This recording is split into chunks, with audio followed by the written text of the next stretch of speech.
Welcome to Programming Minds. In this video, we are going to learn list in C++ standard template libraries. So let's get started. Let's understand what is list first.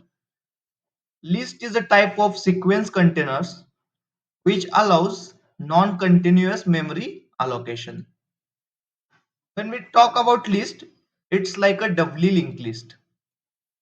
Every element or a node contains two pointers and the data member.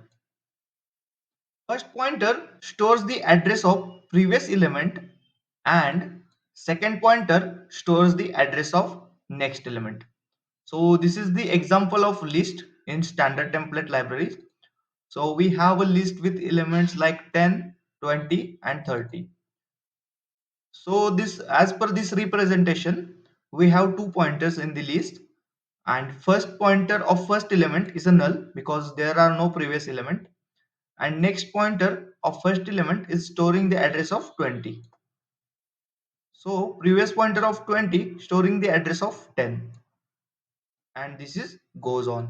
Okay, so there are no last element after 30, so it will be storing the null address or the null value. Okay, so we are going to check functions on the list like push back, push front, front, pop back, front, back, reverse, sort, erase, assign, remove, and size.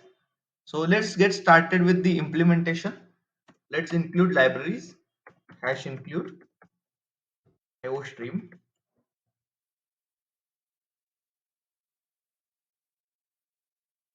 Then we need to include list from the standard template library. So we will include list. Then we will include iterator.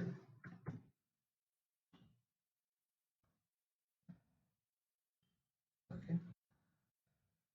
Using namespace standard.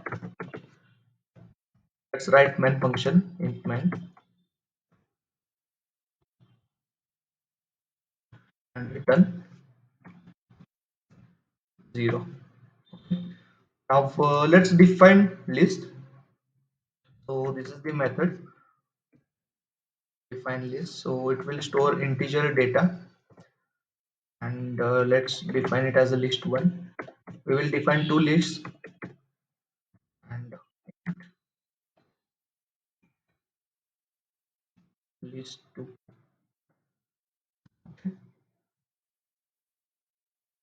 This is how we can define a list.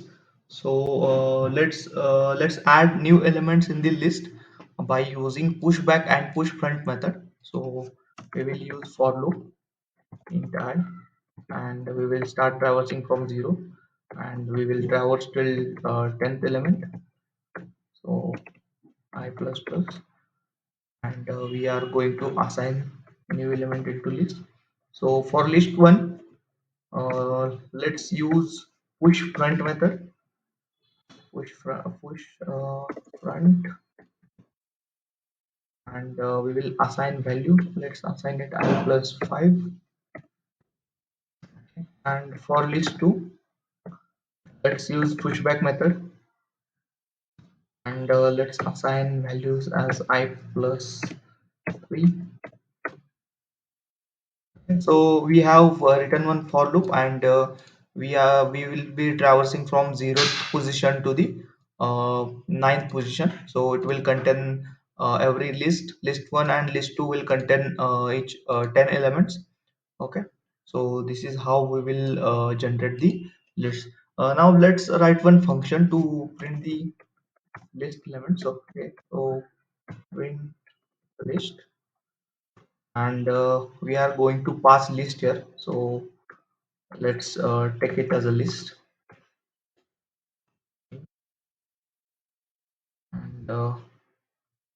and take it as a list 1.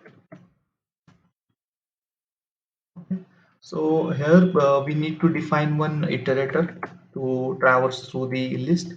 So this is the method to define iterator. We need to use list, then data type, and colon colon. So iterator itr. Okay, then we are going to use for loop, and inside for loop we will be traversing through the iterator. So we will traverse through list one dot begin, and we will traverse till the end. So iterator will be not equal to list one dot end. Okay, and plus plus iterator. This is how we will traverse through the list, and we are going to print the element from the list. So for that, just use cout, and we can give some space here to show the pointer, or let's keep it as empty, and we will print iterators. So it will be storing, iterator will be storing the address of that element in the list. So we are going to use pointer here. Okay, now let's give some space, it will look good. Okay, and use handle here. Yeah. This is how this is the method to print element from the list. Now we are going to call this method here. Okay, we are adding elements, and we will be calling the that method to print the elements from the list. So what is this print list? Okay, print list, right? Yeah, print list, and let's pass list one first. Okay, and then print list, and pass list two. And let's run the program and check if it's working well. Click on local Windows debugger. Program is running successfully, and there are no compilation errors, and we can check the elements in the list. So that are the elements in the list. We have added elements in list 1. Okay, so it's 14, 13, 12, 11, 10, 9, 8, 7, 6, 5. Okay, and then we have added elements in the second list, that is 3, 4, 5, 6, 7, 8, 9, 10, 11, and 12. So yeah, this is the list, and now let's go and let's implement the functions to pop back. And what are that functions? We pop front, pop back, front, back, reverse, sort. So let's get started. So here we will use list dot pop front. Okay. We have a list one, then list two, pop back. Okay. Now list one. Let's print list one dot begin. It will print the first element from list. Let's use handle. Then let's use cout, and print last element of the list 2. So back, and use handle here. Okay, this is the method to, we have implemented a method to pop front, pop back, print the element from begin, then back. Now let's implement methods to sort the list. So let's click on list one dot sort. Okay, let's print the list one after sorting. So for that we will use this method.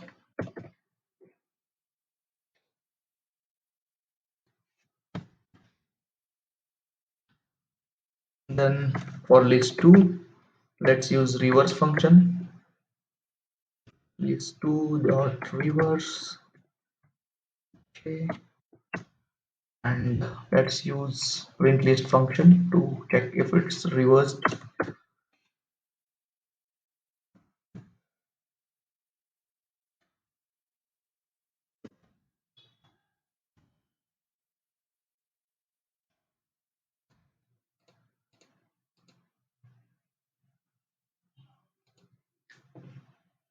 Now let's run the program again and check all the implementations are working well or not. Click on local Windows debugger.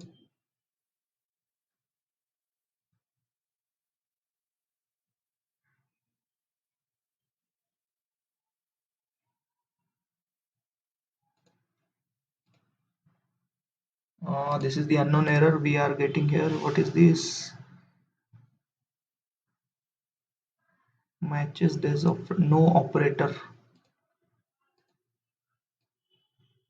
Click it again. Let's just click it and again type it. Out list one should not throw an error. And, and now there are no errors. Click on local Windows debugger.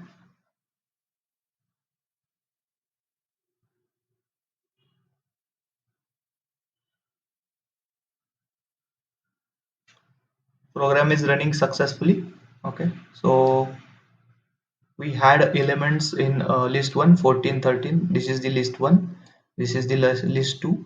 Then we are using function to pop front, pop back. Then we are printing the front element of the list 1. So front element of the list 1 after pop front is 13, so it's printing 13. Then we are printing the last element of the list 2, and it is 11 because we have used the pop back function and deleting the last element. Okay, then we have we have sorted list 1.